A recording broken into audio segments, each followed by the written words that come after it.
کرامت کا ثبوت اور کرامت کا انکار کرنے والے کے لیے حکم شرع کیا ہے؟ کرامت پر یقین رکھنا، عقیدہ رکھنا، اس کو حق ماننا، یہ لازمی اور ضروری ہے، کیونکہ اس کا انکار کرنے والا گمراہ قرار دیا گیا۔ اس لیے کہ کرامت کا ثبوت کوئی ایسا نہیں ہے کہ خود سے پیدا کر دیا گیا، بلکہ کرامت کا ثبوت تو خود قرآن و احادیث میں موجود ہے۔ اگر ہم قرآن پاک میں دیکھیں تو کئی ایسے واقعات قرآن پاک میں ذکر کیے گئے ہیں کہ جن میں کرامت کا ثبوت ہے۔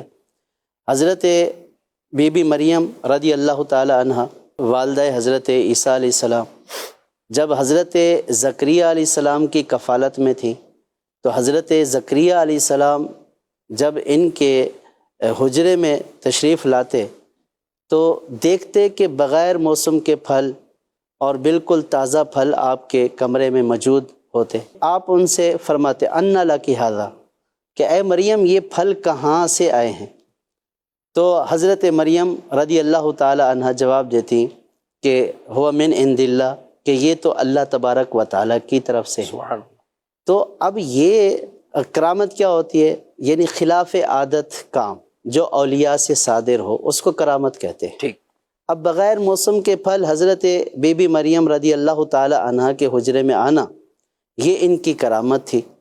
اسی طرح مشہور واقعہ حضرت سلیمان علیہ السلام کا، کہ حضرت سلیمان علیہ السلام نے جب اپنے درباریوں سے فرمایا کہ ملکہ بلقیس کا تخت کون لے کر آئے گا، تو قرآن پاک میں آیا کہ ایک خبیث جن نے کہا کہ میں اس کو آپ کی بارگاہ میں حاضر کروں گا، لیکن حضرت سلیمان علیہ السلام نے فرمایا کہ مجھے اس سے بھی پہلے چاہیے۔ تو حضرت آصف بن برخیہ، انا آتی کبھی قبل ان تقوم من مقامی، جی، آپ کے اس مجلس برخاست ہونے سے پہلے میں لے آؤں گا، اور پلک جھپکتے ہی آپ نے وہ تخت حاضر کر دیا، حضرت آصف بن برخیہ رضی اللہ تعالیٰ۔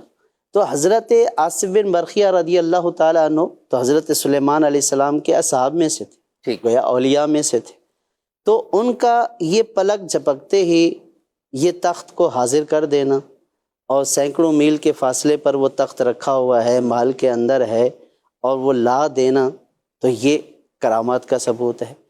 آپ اصحاب کہف کے واقعے کو دیکھیں، اصحاب کہف غار کے اندر موجود رہے اور بغیر کھائے پیے وہاں پر جو ہے وہ موجود رہے اور زندہ رہے۔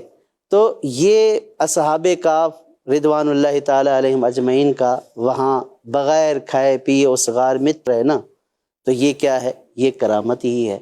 تو اب اگر کوئی شخص کرامت کا انکار کرتا ہے تو وہ شخص گویا کہ گمراہی کی طرف ہے۔ قرآن پاک سے جو چیز ثابت ہے تو من وجہ وہ اس کا انکار کر رہا ہے۔ تو اس لیے علماء نے اپنے عقائد کی کتابوں میں لکھا کہ کرامت حق ہے، ثابت ہے، اور جو مثالیں پیش کی ہیں وہ یہی مثالیں پیش کی ہیں کہ حضرت سلیمان علیہ السلام صاحب، آصف بن برخیہ، حضرت بی بی مریم رضی اللہ تعالیٰ عنہ، اصحاب کہف، یہ واقعات کرامت کے برحق ہونے پر دلیل ہے۔